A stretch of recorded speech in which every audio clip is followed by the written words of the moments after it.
जी जी जी मनु जी।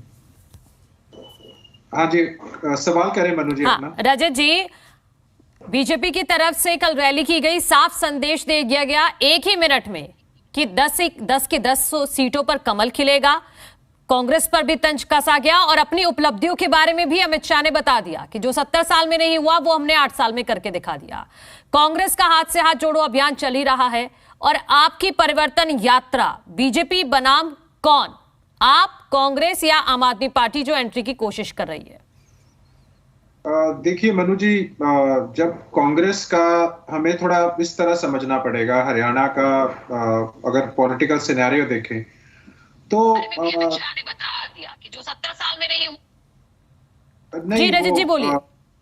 कांग्रेस ने जब 10 साल हरियाणा में राज किया, पहला जब इनका टर्म आया 2005 में, तो उस समय मैंडेट चौधरी भजनलाल जी को दिया गया था। चलो अब हम इसमें नहीं जाते कि वो कांग्रेस में थे, क्या हुआ, क्या खींचातानी हुई।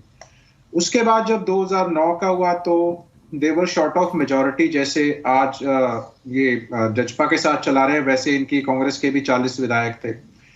उसके बाद लेकिन जब हरियाणा से कांग्रेस गई तो कांग्रेस का बहुत बुरा हाल था। 13 विधायक थे और 2 बाद में जब हजका से जो कुलदीप बिश्नोई जी और रेणुका बिश्नोई जी थे, तो टोटल 13 विधायक रह गए।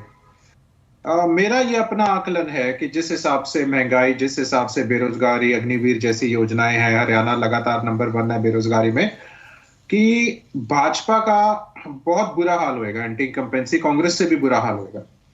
तो अगर कोई बोले कि भी मुकाबला, फिर उसका फायदा किसको मिलेगा? अगर बीजेपी को नुकसान होगा तो फायदा किसको होगा? उसी पे आते हैं मैं उसी पे ही आ रहा था, बाय डिफॉल्ट ही आ रहा था उसी पे।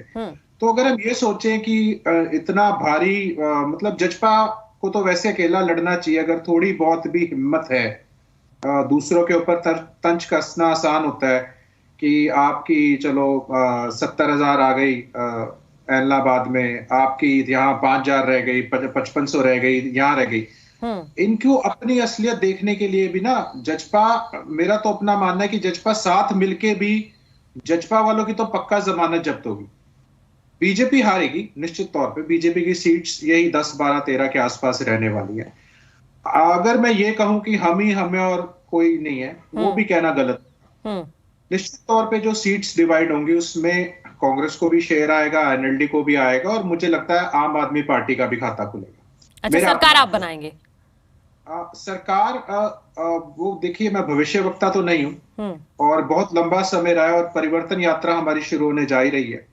जितने ज्यादा समय तक हर वक्त जो जनता के बीच में रहते हैं वो इंडियन नेशनल लोकदल के कार्यकर्ता है, हमारे नेता है। हर वक्त ही वो हर रोज 200-300 किलोमीटर उनका सफर रहता है, तो वो जनता के बीच में निरंतर रहते हैं और उनको पता है ईमानदारी की पॉलिटिक्स अगर कोई करता है तो वो इंडियन नेशनल लोकदल करती है।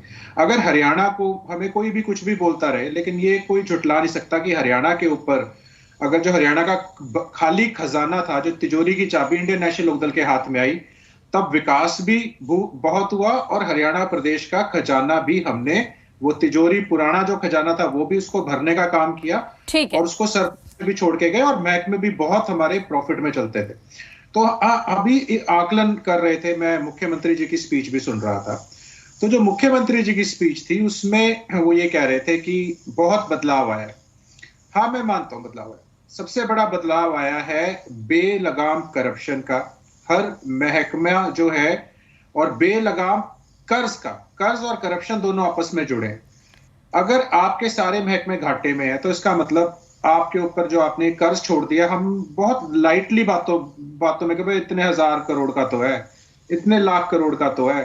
अरे आरबीआई ने 25% बोला है, हम तो 24.99 पे हैं, अभी भी 25 नहीं क्रॉस किया, लेकिन वो नहीं देखते स्टेट्स उसका आरबीआई की गाइडलाइंस के हिसाब से 3, 4, 2% ठीक है रजत जी। हाँ। तो मनु जी, मेरा ये अपना आकलन है, मेरा मानना है कि सरकार का जो कर्ज का पैमाना है, जो कि ये इन्होंने नहीं उतारना, अगर ये ठीक है, हाँ, हम कर्ज पर कर चुके हैं चर्चा। आपके मुताबिक आपकी सरकार आ रही है, बीजेपी का बुरा हाल हो रहा है, ठीक है। और आपने जो सलाह दी है डी कमल सारन जी से, मैं इस पर कमेंट लेना चाहूंगी।